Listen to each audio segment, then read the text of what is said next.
the epitome of criminal justice reform. And I just want to share my story to give other people hope and give other people faith and let them know that rehabilitated people can be restored and can be productive members of society.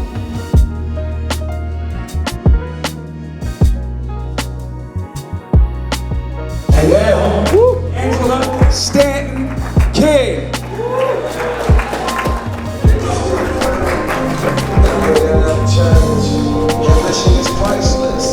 Hey everybody.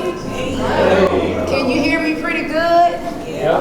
Well, first of all, I want to tell you all that I'm honored by your presence. So many of you may be honored by me, but I'm actually honored by all of you. It always warms my heart when people come out to listen to my story and when people come out to show their support.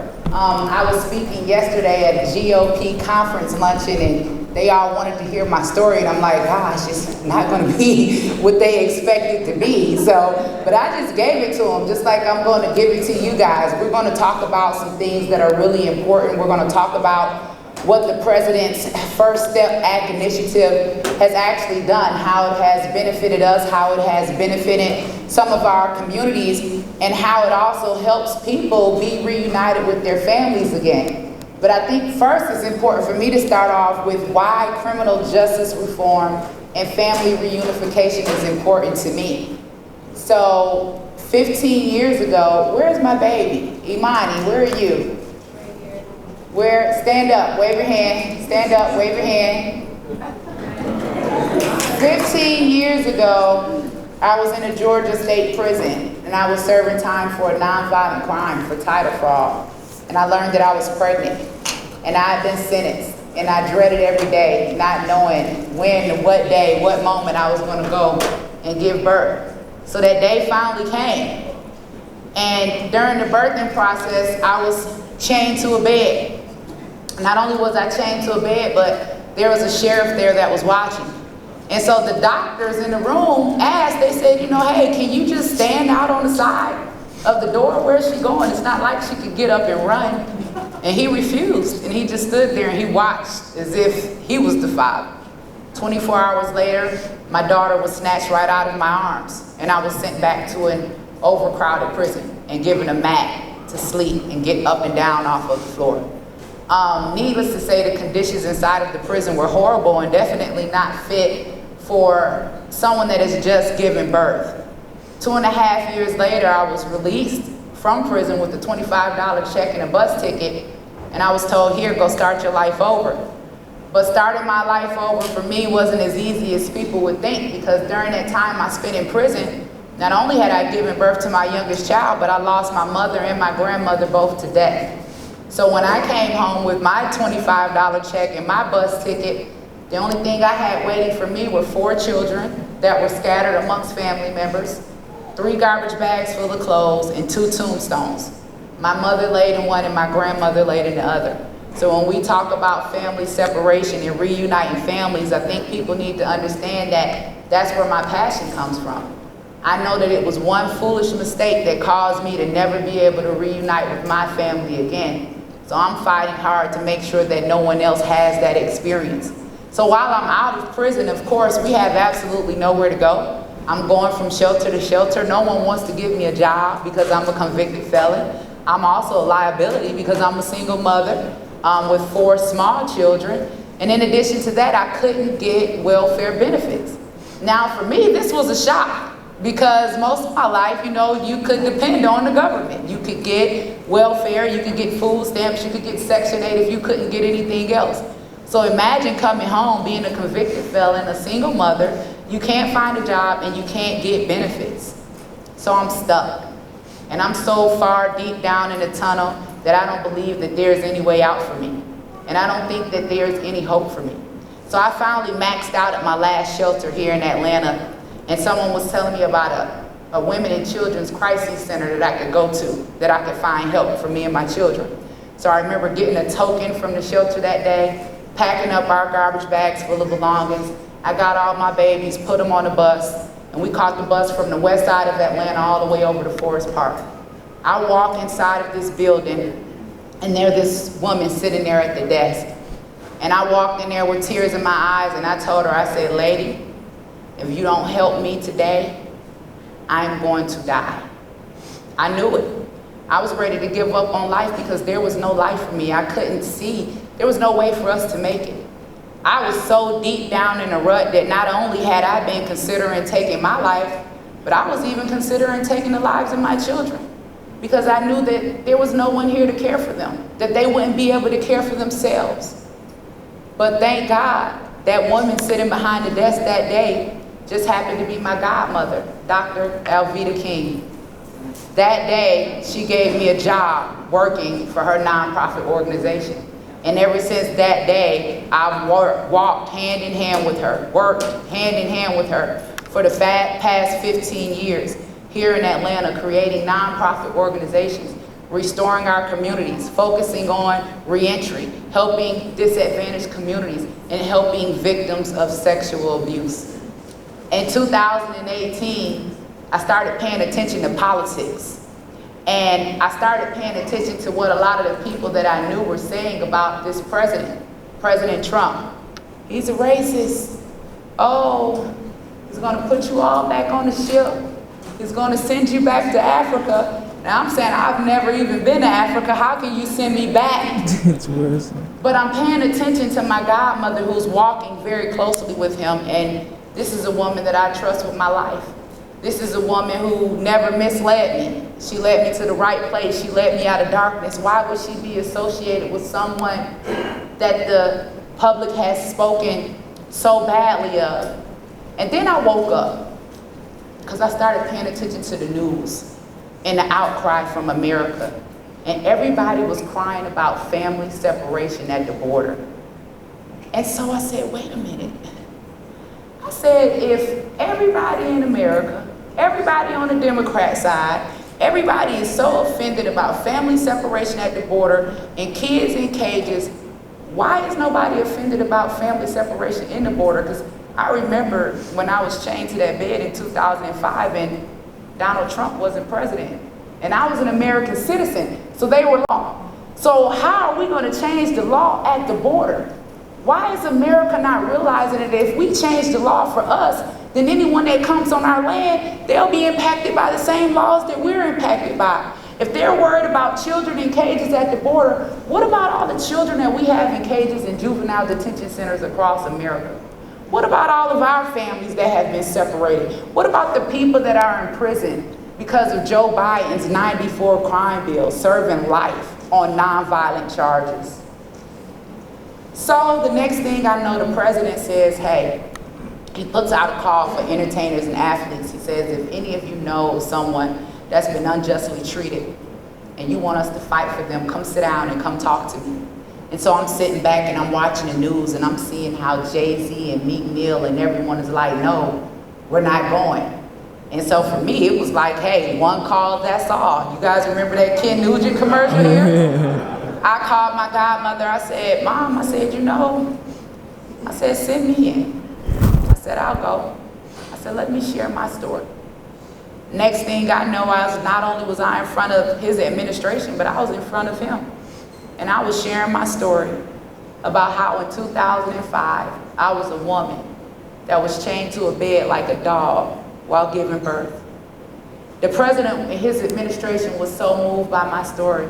Not only did they pass the First Step Act, but the president also made it illegal for them to chain women to the bed during childbirth. Let's give it a applause.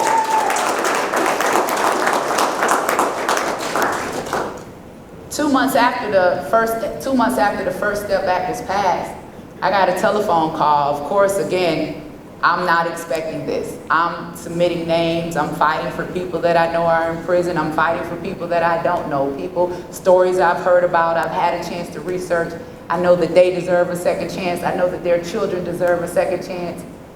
And so I'm sitting on set with his daughter-in-law, Laura, and we're getting ready to film, and my phone rings. And it's my godmom, Elvita. She's like, Angela, are you sitting down? And I'm like, do I need to be sitting down? And she's like, you might want to make sure you're sitting down. She says, the president just called me and says that he has your paperwork on his desk and he's giving you a full unconditional pardon. So on February 18th of 2020, one day before my birthday, I was finally free and received a full unconditional pardon from President Donald J. Trump.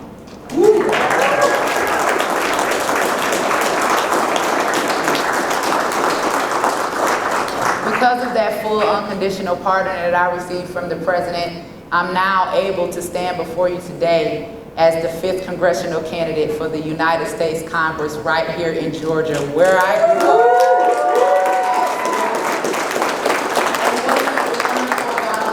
Not only am I a Georgia native, but I've experienced this system. Not only have I experienced this system, but I got out of the system. And not only did I get out of the system, I was able to overcome the system. Why not take it to Congress? Why not fight for people like me? Why not fight for the 5th District? If Ilhan Omar, if, what's the other one's name? Come on. AOC, Rashid Tlaib, you know, if all of these people can change their lives and get involved in politics and fight to make America great for them, why can't I change my life and get in Congress and fight to make America great for us? And so now we're going to go to a slide, and I'm going to tell you guys about the First Step Act that I was honored to be a part of. We're going to talk about how it impacts us as a community, and I'm going to show you exactly what this president has done to push forward this initiative. So one of the first things that we want to understand is that President Trump signed the groundbreaking First Step Act into law in 2018. It was actually December 18th, enacting historic reforms to make our justice system fairer for all. The First Step Act addressed outdated, failed policies that were long overdue for reform. This legislation eliminated the 3 strikes life sentencing provision for some offenses, expanded judges' discretion in sentencing of nonviolent crimes and more. So let me just break that down to you a little bit. So what that means is if you have someone who is a habitual offender, so let's say if I'm a drug addict and I get caught one time with drugs, and then I get caught 2 times with drugs, and then I get caught my 3rd time with drugs, because remember, majority of these people have not had rehabilitation. You can't expect them to just quit or to just stop without being rehabilitated. So on my 3rd time, because I'm a habitual offender, now you're able to give me a sentence of life without parole. The First Step Act is helping inmates successfully return to society by expanding access to rehabilitative programs.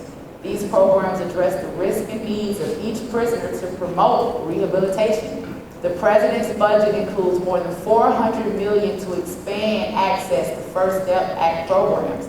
President Trump's approach is smart on crime, providing inmates an opportunity to succeed while making our community safer. You know, that's also another thing that's important, because if we want to reduce crime, then we have to reduce poverty.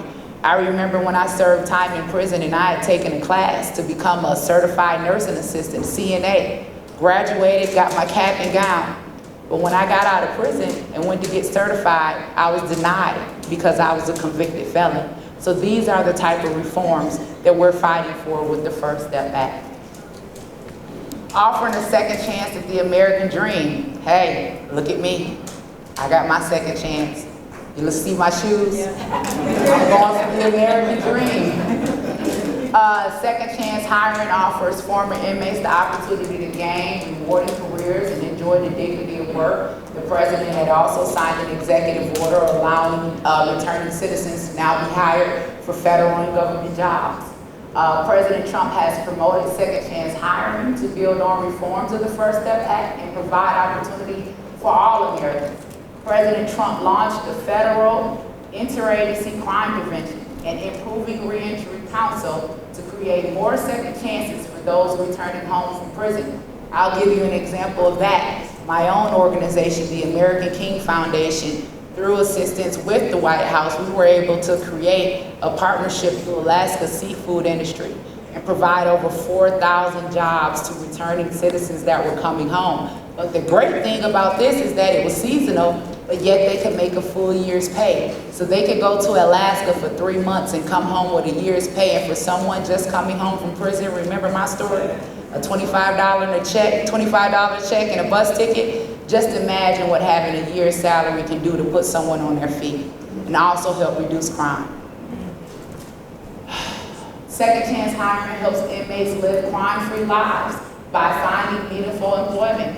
You know, that's really important because a lot of people that come home from prison, they don't want to go back. You know, you remember those days that you spent locked inside of that cage, and I mean, you're treated just like a dog. Your food is slid up under the door. You get out when they let you out. If they want to let you go for a walk, everything that you want or anything that you need, you have to ask for. And so majority of criminals, if there's not a mental issue there, they do want to be rehabilitated and they want to come home, but the way to keep them out of trouble is to make sure that they're able to provide for themselves. Because when you aren't able to provide for yourself, and then that's when the survival instinct kicks in. This administration is working to expand Pell Grants to provide education and training to inmates prior to release, helping them secure family-sustaining jobs. This administration launched a Ready to Work initiative to help connect employers directly with former prisoners and expand employment opportunities. Ban the shackling of women during childbirth. Can we just clap for that one more time? Yes, place prisoners within 500 driving miles of their families. You know, that's important. When we talk about how traumatized children are from family separation, you know, it's never really the kid's fault when a parent goes to jail. And it's important that we have these families within reach so you can keep those families together. So that was also an important initiative. Provide major incentives to pursue life-changing classes and programming. Requires the BOP to assist with obtaining IDs prior to release. That was so wonderful because a lot of people would get out of prison after serving a lot of time and not even have an ID. And then you go back, you don't have your birth certificate or you don't have your social security card. How can you get the proper identification that you need? So that also was important. Give people in prison who are elderly or terminally ill a pathway home. I saw it so many times. One of my details when I was in prison was to work in the infirmary. And I saw people that were dying, that were in their last days. And there was a form of humanity in me and empathy that always kicked in and just wished that there had been another alternative for someone who couldn't even wipe their own mouth. So that also was important. Allow formerly incarcerated people to serve as volunteers and mentors. That's so important.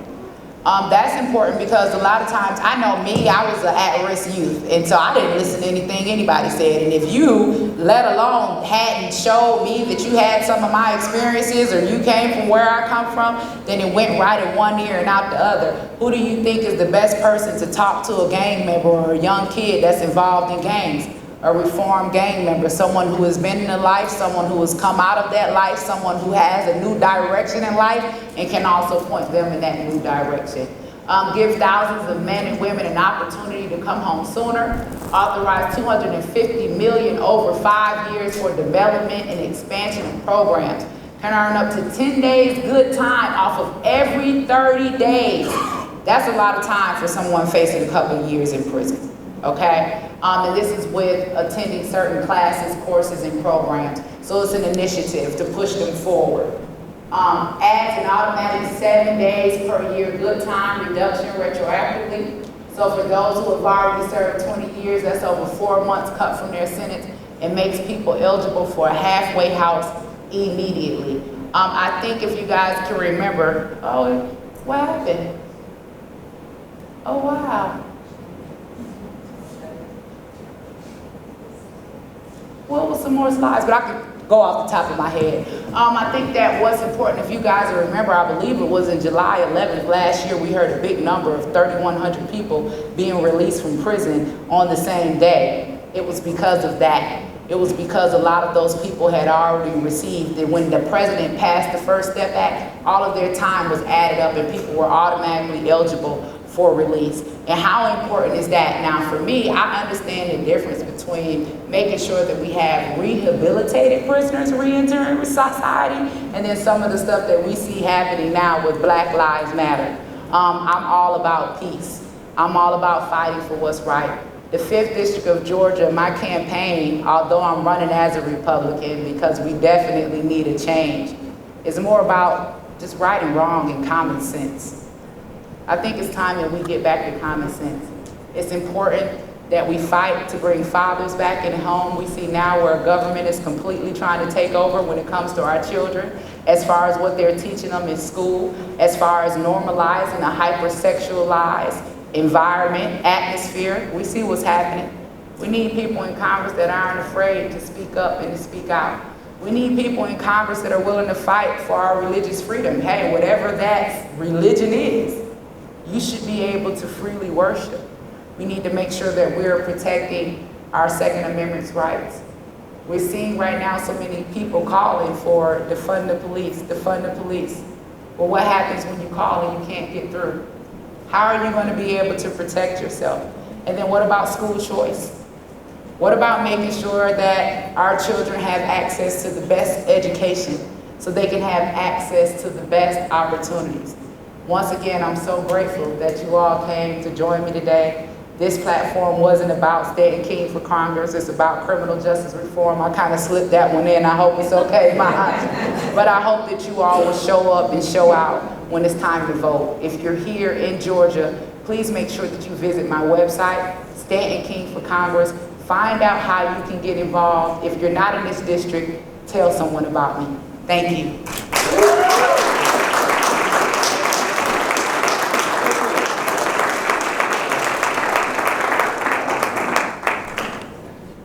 And now y'all raising your hands, right? So if you have a question, toss your hand up. I'm gonna come out to you. Look, we gotta keep them brief. I want to make sure, as well as if you're coming to the meet and greet, if I don't get you now, if we don't get you now, Angela will be here for the meet and greet, all right? But we're going to take a few questions, we're going to move around. I'm only picking people as I'm closest to the phone, closest to the hand. Well, Eric and you.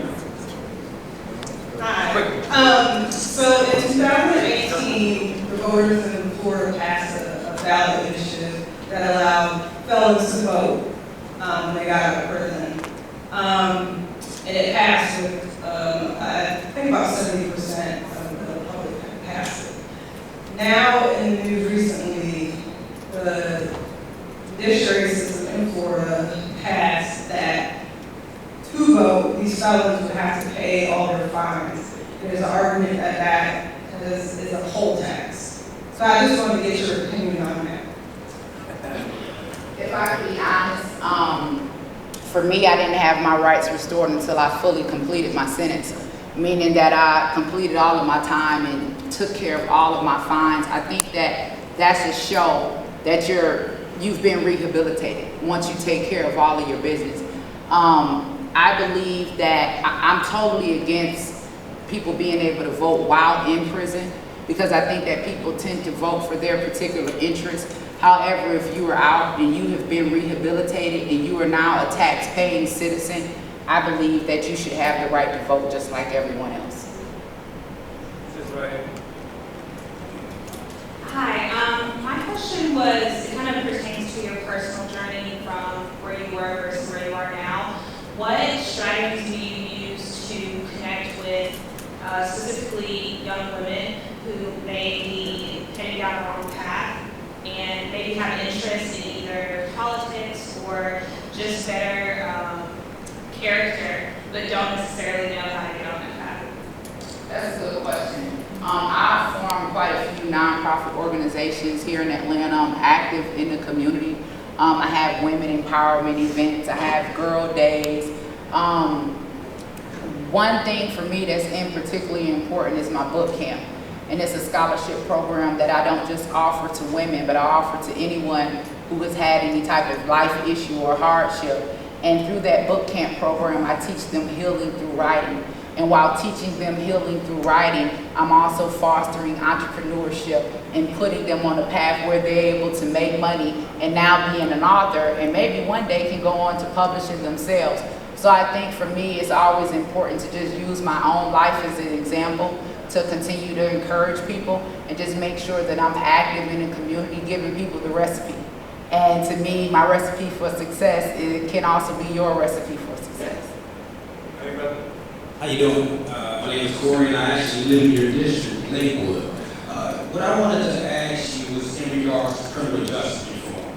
Now, a lot of the things that the First Step Act lined out has no effect on the state and local level. I think we need to make differentiate that. So I want to ask you on things that are on the local to state level regarding criminal justice reform.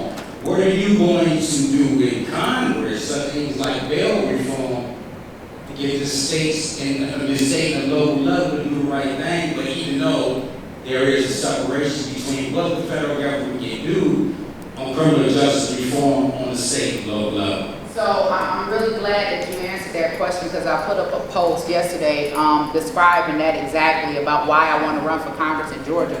Although I had federal charges, I also had state charges, but I served my time in the state. So I remember the people that I left behind.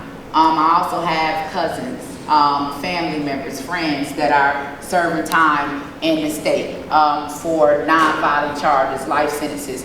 For every one person that we have in federal prison that's serving a life without parole, we have 3 people in our state prisons that are serving life without parole. And that's one of the reasons that I'm running for Congress right here in Georgia. I want to push forth the president initiatives in Congress and activate them right here in the state of Georgia. I want to be able to have a voice to advocate for the people that have been forgotten. Not only that, our children that are running around this state, most of them misguided. They have parents that are in prison. If we want to solve that problem, if we want to try to get our youth under control, we have to think about what's missing. And what's missing is not only fathers in the home, but rehabilitating and restoring our families. So everything that you saw on that list that the president has pushed for the federal level, I would like to activate it on the state level, starting right here in Georgia. Hello. How you doing? My name is Al. I want to know, in criminal justice reform, what are some of the ideas or methods or things you can use before the youth make a first step? What are some of the things you have or ideas to target that, to intercept them from that? And 2, what is your views and stance on some of us that have done decades in prison, out, have gave our debt to society, paying taxes like anybody else? What are some of the things you can just put a spotlight on some of us that are 10, 15 years removed from that, but we have lost our Second Amendment that is guaranteed by the Constitution? What are some of your ideas? Okay, so let me go back to the first question about prison prevention with our kids. I think that what's important is to make sure that our children understand financial literacy. If you remember what I said, if we reduce poverty, then we reduce crime. The issue with our kids is the things that they idolize, the things that we see on TV, the things that we rap about, the things that we talk about in music, the things that they can't afford, the things that they're willing to do anything to get. Ask me how I know, because I've been there, I've done that. So I think what we should do is teach financial literacy in our schools. Go back, again, the president just passed and signed another executive order putting trade over college degrees, putting trade back in our schools, teaching them how to use their hands. If we can teach them how to make money legally, then there won't be any reason for them to make money illegally.